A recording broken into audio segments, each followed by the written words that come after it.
नमस्कार मित्रों, कैसे हैं। लगता है कि अयोध्या मिल्कीपुर उपचुनाव पर ग्रहण ही लग गया है। वहाँ का कवरेज करने में अब कोई मज़ा नहीं आता है। बगल यहीं कटेहरी विधानसभा है, वहाँ पर चुनाव घोषित हो गया, सारे प्रत्याशी घोषित हो गए। 13 नवंबर को चुनाव है, नामांकन भी हो गया। बगल बाजा बजे और यहाँ पर सुनसान रहे, मज़ा तो नहीं आता है, लेकिन किया ही क्या जाए। कालचक्र समय का ऐसा घूमा कि दिन प्रतिदिन नए नए घटनाक्रम मिल्कीपुर में होते जा रहे हैं। मित्रों, नया घटनाक्रम ये है कि मिल्कीपुर उपचुनाव, जिसे 13 नवंबर को सबको चुनाव होने थे, चुनाव आयोग ने प्रेस कॉन्फ्रेंस करके घोषणा करने के बाद मिल्कीपुर का चुनाव कि जब उसमें नहीं आया लिस्ट में, तो लोग परेशान हो गए कि आखिर क्या हुआ। लेकिन पुराना घटनाक्रम तो बताएंगे ही बताएंगे। नया घटनाक्रम ये हुआ कि मिल्कीपुर चुनाव को लेकर मिल्कीपुर के 2 युवा अधिवक्ताओं ने एक जनहित याचिका हाई कोर्ट में डाला और जनहित याचिका में ये पक्ष रखा कि जनप्रतिनिधि अधिनियम 1951 की धारा 151A के तहत 6 महीने के अंदर चुनाव हो जाना चाहिए।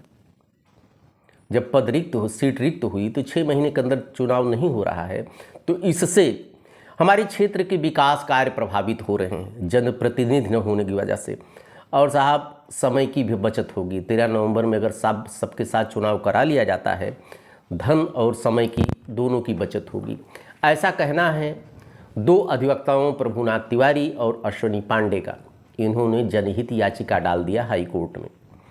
हाई कोर्ट में जनहित याचिका पर अभी सुनवाई हुई बृहस्पतिवार को, यानी कि परसों कै तारीख पड़ रहा है, चाहे 24 तारीख पड़ रही है। 24 तारीख को सुनवाई हुई बृहस्पतिवार को, और हाई कोर्ट के 2 जजों, न्यायमूर्ति AR मसूदी व न्यायमूर्ति निषाद सुभाष विद्यार्थी ने याचिका पर सुनवाई किया। कुछ लोग तो हमारे 1-2 मित्र भी कह रहे थे हो सकता है याचिका सुनी ही न जाए, लेकिन सुनी गई। याचिका पर सुनवाई करते हुए उन्होंने जो चुनाव आयोग के अधिवक्ता थे उनको निर्देश दिया कि आप 7 नवंबर तक अपना काउंटर दाखिल कीजिए, अपना जवाब दाखिल कीजिए। उसके पश्चात 12 नवंबर को फिर सुनवाई होगी। 12 नवंबर को सुनवाई होगी तो 12 नवंबर की सुनवाई होगी तो देखिए क्या होता है, क्योंकि 13 नवंबर को अब चुनाव ही हो रहा है। अब किसी भी कीमत पे ये चुनाव हमें तो नहीं लगता है दिसंबर लास्ट से पहले करा पाएंगे। चूँकि कोर्ट की प्रक्रिया हमारे देश में मित्रों इस तरह का है कि अगर कोर्ट में मामला चला जाता है तो कोर्ट की एक प्रोसीडिंग होती है, एक प्रक्रिया होती है, उसका पालन किया जाता है। कोर्ट अपने तरीके से काम करती है, वो एक स्वायत्त अपनी स्वतंत्र संस्था है।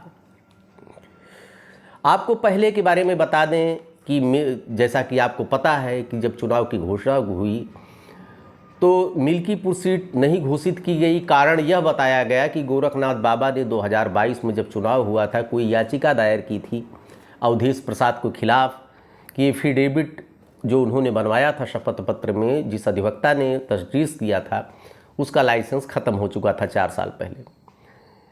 ये मामला जब चुनाव आयोग ने देखा कि एक रिट ऑलरेडी पेंडिंग है, तो वहाँ पर मिल्कीपुर का चुनाव उसने घोषित नहीं किया।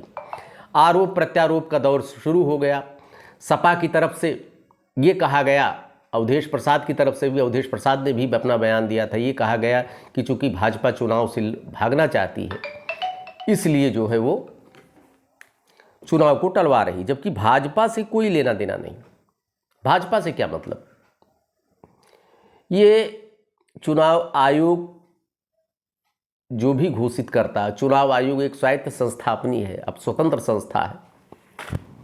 लेकिन ठीक है, राजनीति है, आरोप प्रत्यारोप का तो दौर चलता ही है।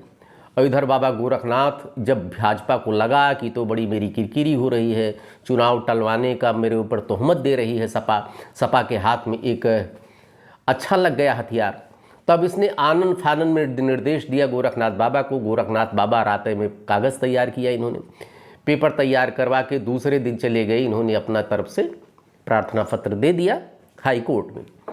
हाई कोर्ट में जब दिया तो गोरखनाथ बाबा का कहना है कि जैसे मेरा टेकअप हुआ, मेरी सुनवाई होने जा रही थी तो अवधेश प्रसाद के दर्जनों वकील वहाँ पर आ गए और उन्होंने हमारा विरोध किया याचिका का। तो इस कारण जो है फिर 15 दिन के लिए डेट लग गई।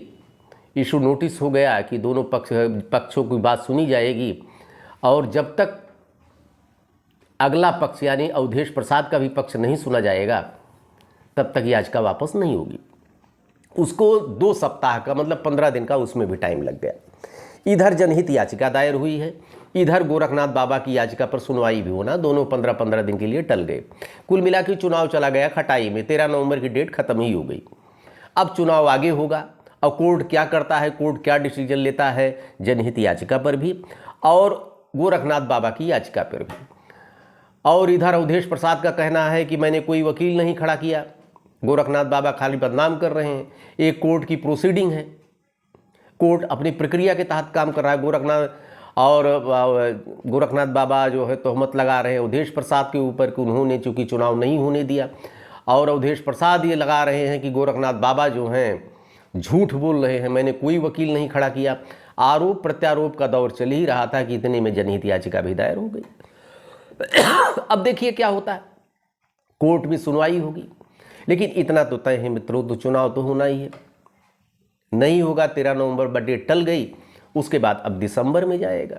दिसंबर मिड में हो सकता है, लास्ट में हो सकता है, लेकिन दिसंबर में संभावनाएं इसकी बनी है। लेकिन अब बहुत मिल्कीपुर कर बहुत बात करता हूँ, बहुत इंटरेस्ट नहीं रहा, कवरेज करने में भी बहुत मज़ा नहीं आता है। जितने वहाँ के मतदाता हैं, जितने वहाँ की जनता है, जब तक उनके यहाँ चुनाव घोषित नहीं हो जाता है तब तक कुछ भी कहने की स्थिति में नहीं। खैर क्या होता है, दोनों याचिकाओं पर सुनवाई होनी है। 12 नवंबर पे तो जनहित याचिका की सुनवाई होगी और उसके बाद सुनवाई होगी इनकी गोरखनाथ बाबा की याचिका की। अब चुनाव निश्चित रूप से टलेगा। आगे देखिए क्या होता है, देखते रहिए अयोध्या दर्पण। जैसे कोई भी अब नया अपडेट आता है तो मैं आपके सामने फिर आता हूँ। नमस्कार मित्रों।